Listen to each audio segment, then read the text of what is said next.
Hi there and welcome back, friends and thoughtful gamers.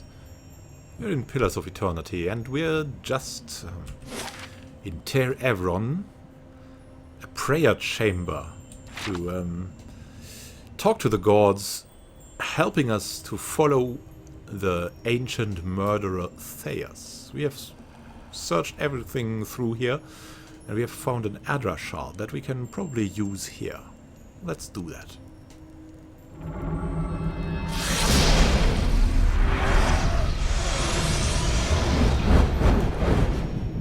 Whoa, whoa, whoa, whoa, whoa, whoa, whoa. And now we can pray to the gods. Let's see what this is about. What's that here? Nothing happens when you approach Woodika's shrine. But we have helped Woodika. Come on. It's Margren, Galawain, Abidan, Skarn, Ondra, Berath, Hilea, Galawain, and someone unknown. A piercing ring fills your ears as you read near Whale's shrine. There's no other response. The others seem better. Rimgund, Ondra, Skarn. Let's go to Berath. We're a death's chosen, right? So, in the glittering stars of the nearby constellation, you see the grim shape of a skull. Its jaws are open wide, as if frozen in a silent scream. Pray to Berath. We have given him much honor with our deeds, I guess. You kneel before the shrine and prepare to recite the ritual words. God, what are the ritual words?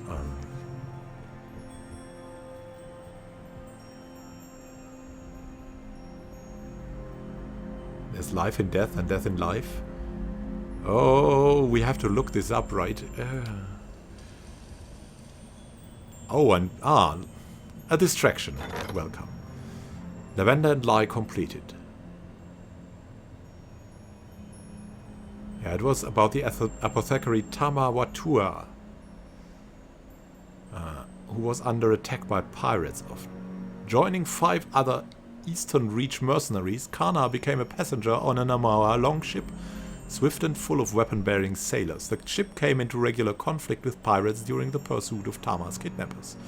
Eventually, Kana and the crew spotted the Walian caravel holding Tama and were able to overtake it before it reached open water. With grapnels and a fair share of acrobatics, the mercenaries and Omoa sailors boarded the caravel with Kana in tow. The battle on the ship's deck was so thick with pistol fire that the smoke made it difficult to tell friend from foe.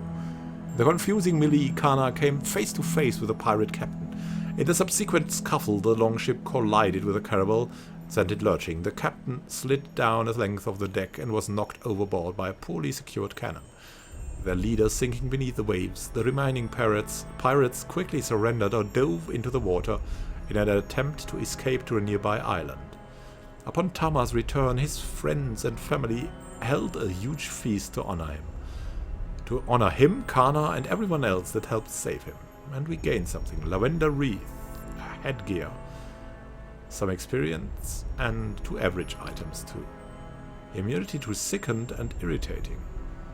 This beautiful lavender wreath was a gift from the famed Omoa apothecary Tama Watua. He made it at a feast after you rescued him from Valian mercenaries in the Deadfire Archipelago. Despite the age of the lavender, it still smells fresh. But yeah, what we really need to do is we need to look into the Cyclopedia. Deities Berath, God of Death's cycles, the keeper of the cycle of life and death. Is thought to seek to claim the lives of those who have lived past their time, too. Berath is seen most often in the form of the Pellet Knight of the Usher, skeletal characters who lead such people to their deaths by way of challenge of trickery. Let's see. Pray to Berath. There is life in death and death in life. Maybe that. Or all things can be reforged. Yeah, this is about death, so there's a rippling shift in the air around you As if some unfelt wind has changed, bringing unexpected warmth, you feel the peculiar weight of an unseen presence and of eyes upon you. You kneel and pray to Berath. Even while your eyes are closed, you see a road that seems to stretch on forever. The stars wheel overhead in a clockwork rotation of constellations, disappearing over the horizon to your left only to rise on your right. You try to make out the details on either side of the road, but your eyes can't seem to focus. One moment you think you see a meadow blanketed with mist, and another sheer canyon walls. For just an instant, you even see waves lapping at the edges of the road. Were you to step into the shifting landscape, you feel certain you would only end up back on the road. You know this is a vision, but the packed dirt feels firm beneath your feet, and the night air cool on your face. You are walking. Your feet seem to carry you forward of their own accord. Something looms ahead of you. As you get closer, you see two stone figures that look strangely familiar. You remember the door to Clearban Rilag and the two figures carved into the mountain next to it. One looks vaguely male and the other vaguely female. Only a thin layer of flesh covers their skeletal bodies, which twist to face the doorway between them. The doorway, however, is not what you saw in the ruins. It's a skull, gaping and jawless, and as you look in, its open mouth seems to grow. The arms of the two stone sculptures are swept toward the mouth, inviting you in. And we'll enter now. We have no fear. The road continues through the moor to another shifting landscape surrounded by stars. As you pass through it, you see an identical doorway in the distance. A dwarven man stands near it, unmoving. You turn and look behind you, only to see the skull gate you just passed facing you. An elven woman waits in the road. Like the dwarf, she stands still. We'll go to the elf, maybe? Or yeah, we'll go to the elf. Start toward her. There's something unnatural about the way she stands. She's too still. When you get closer, you see that her legs taper into a slender trunk, and in place of her feet are gnarled, twisting roots. She lifts her face to an invisible sun. Her long golden hair is the color of autumn leaves, and as you look more closely, you realize that her head is actually covered with tendrils and vines sprouting brilliant yellow leaves. Each glimmers with the essence of an entire soul. Uncanny. She gives you a beatific smile. As you look on, the leaves slowly fall from her head and settle at her roots. They melt into the path beneath her, and almost immediately new leaves sprout in the place of the old. She reaches toward you, still smiling as roots spring from her fingertips. Her outstretched arms bar the path. Come, graft your soul to the golden grove. We're praying to Berath now. This means she has extended her life, and this means if we want something from Berath, we should kill her, probably. Attack her. Swing at her, trying to knock her arm away from you. Yet as your blow connects, you feel her skin grow rigid and cold. Her outstretched arm petrifies, and as a rough stone bark overtakes her flesh, she can only look on in horror.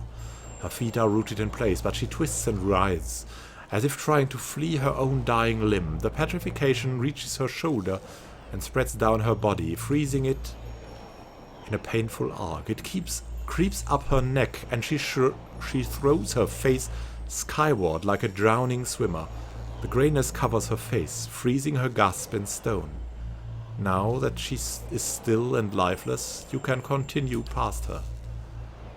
Only the golden leaves on her head remain untouched, and as you watch they fall one by one to the path below. They shrivel as the shimmering essence fades from them. You lift your gaze and see the dwarven man standing further down the road. You'll approach him as well. You continue down the road toward him. He looks up as you approach, but you can't tell if he's looking at you or through you. His face is smooth but flaccid. Oh, we've met him, right? As if the flesh has detached from the muscles underneath. It was that archdruid. As you look on, his face begins to change. Wrinkles crack at the corners of his eyes. His mouth sinks, carving deep lines from his nose to the corners of his lips. His jowls sag, and the loose flesh hangs like dough. He raises his cupped hands. They are covered in blood. He lifts them to his face and smears himself from his newly creased forehead to the wattles of his neck. As he massages the dark, sticky fluid into his skin, fresh wrinkles disappear, the hanging folds recede, and his flesh tightens, as if re-adhering to his skull. He lifts his head, and this time you know he's looking at you. His renewed face looks like a mask, artificially smooth and still. Behind it, his black eyes are two hungry pits, yawning like the empty mouths of skulls. Come, make your sacrifice to the ethic Gnoll. To him, probably. His body blocks the path. He extends a bloody hand toward you. We'll attack him. You strike out in a surprise at how easily his flesh gives beneath your blow. It rips like dried canvas, following a long seam that begins at his arm and stretches the length of his body. Blood gushes forth in such quantities that you can't imagine there was ever anything else in him. Sure enough, as the dwarf empties of blood, he collapses like a desiccated husk. The blood in the path gleams with 1,000 souls worth of essence. The essence evaporates, trailing shining filaments into the night sky. Only now that he's dead, you can continue onward. The blood pools around your feet, and a voice echoes along the road, barely more than a whisper on the breeze. Return them to the wheel. You look up and see the skull gate ahead of you. The candles of Teir Evron wink through the open mouth.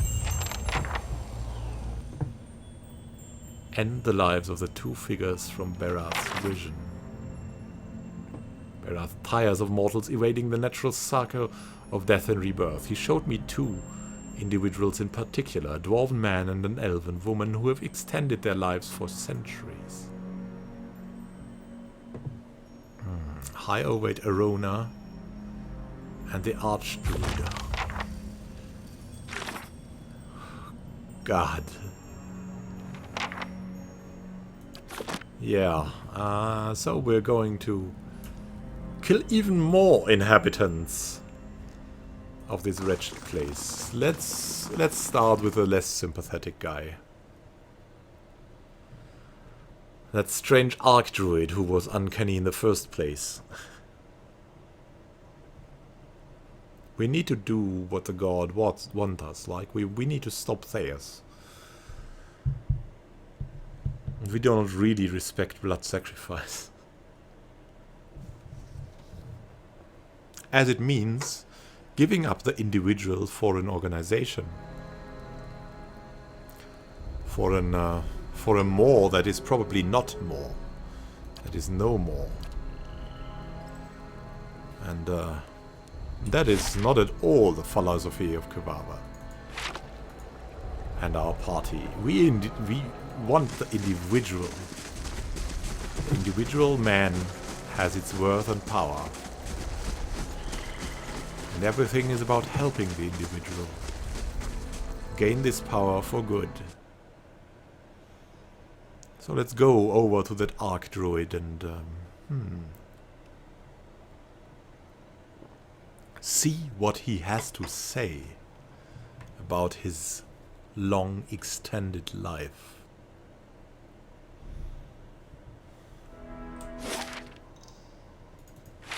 He was here, right, in the blood sacrifice chamber. We'll probably have to kill all of them in time then. Let's hurry over. This strange cult. Need to reposition. I'm here. Again. Oh? Hey there. What is it? I'm here. Yeah, maybe. Yes. What? Not As yet. you Not yet. wish. Not yet. I'm We here. have to reposition first. Yes. Yeah, he needs to be a Yes? little bit closer to the combat. Yeah? There will be combat coming. in the next episode, because this has been pretty eventful already, and I think this will be a long fight, and I don't have time for that at the moment, so thank you for watching. Happy gaming to you. See you in the next episode when we confront Archdruid Restin with his fate. Thank you for watching.